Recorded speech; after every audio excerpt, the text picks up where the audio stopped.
Tonight, though, water everywhere, and all of it to drink. That's right. Tap into the best tasting water in the world when National Geographic Today continues.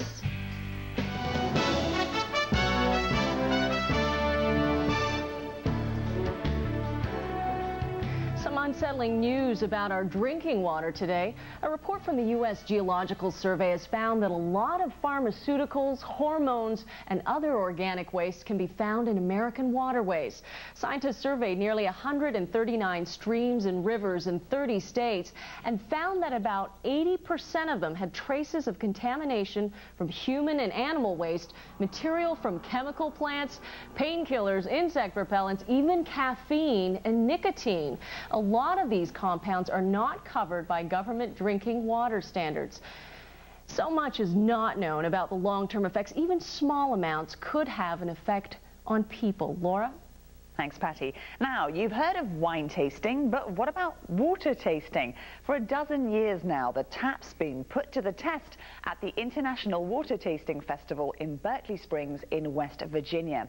Although the town's probably best known for its hot spring baths, you might just remember it for the clean, cool taste of its H2O. So we're off now to West Virginia for the final day of this year's Water Taste Test Fest. Has anyone ever participated in a water tasting before? Does this qualify us for like the wine tasting that's coming later? It's similar drinks, right? Now, if we're really clever, we can turn this water into wine.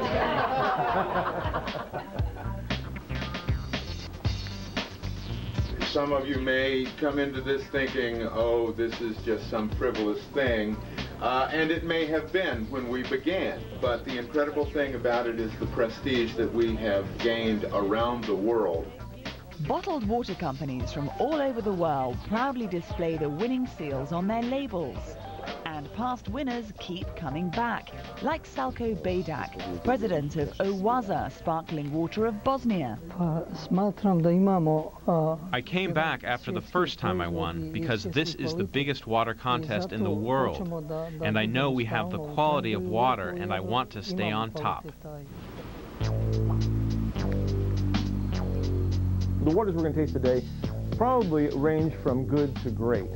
Arthur von Wiesenberger. The man in charge of judging is Arthur von Wiesenberger, also known as the Water Master. You will have these water rating sheets, of which there'll be one for municipal water. There'll be one you'll get later on for carbonated water. You'll also get one for bottled non-carbonated water. The awards tonight will go in the different categories. There'll be an award for the best municipal water, and they'll get a gold. Then there'll be a silver, which is the second best, and then there's a bronze. We ask that they send it in glass. Glass because it's least likely to have any kind of taste impact.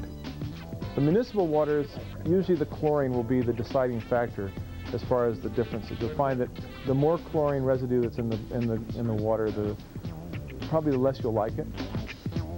Know where your bar is as far as your standards, because as long as you're like that on all the waters, judge them equally, then we should probably have very accurate, good results. Well, good afternoon, ladies and gentlemen, and welcome to the 2002 Berkeley Springs International Water Tasting. Let the pouring begin.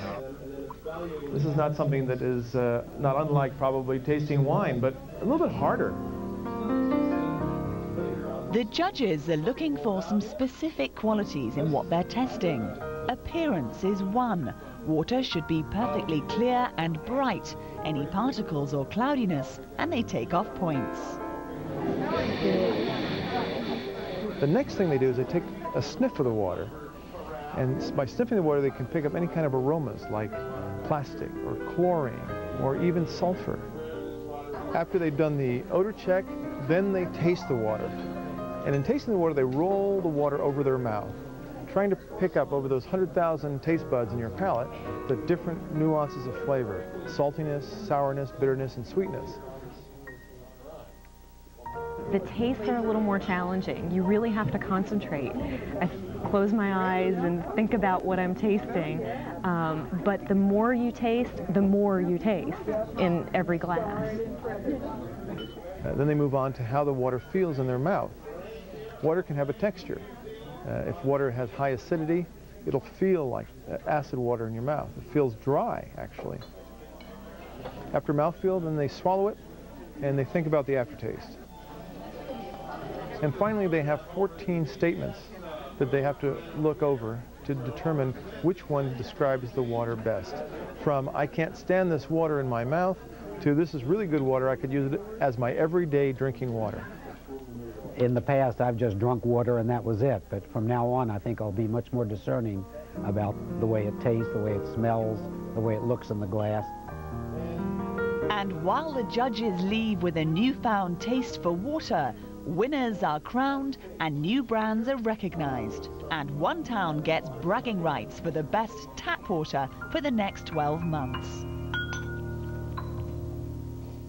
See, this is a story close to my heart because I'm a big water drinker. I drink a lot of water every day, and this means a lot to me. I can kind of relate to this. Different water tastes different. You're feeling passionate about this, aren't you? I am getting passionate about it. Now, the good news about this is that the town with the best tasting tap water is Barreau, which is, of course, from your home. That's right, place, Quebec, in Canada. The most sumptuous non-carbonated water was from Sweden, and here we've been sent in a bottle of the best with the bubbles. It's from Bosnia. You heard about it in the story there, and it's called Oaza water from Bosnia. And I think that since it's a gold medal winner, we really should give it a bit of a try. For sure. And after all, by this point in the show, you just take a swig. I'm going to give you the nice National Geographic mug. Thank you. You sure?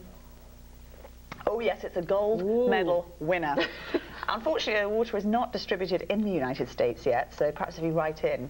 It's very good. Were there pens in this, though, previous? Does it taste of pen? That's not so good. Taste of pen, but I'm sure it's lovely straight out of the bottle. Just ahead, going from water to root beer from your backyard. That's right. Gourmet herbs or herbs in the urban jungle. You'd be surprised at what's edible out there. A sumptuous story out of Central Park, and that's next on National Geographic Today.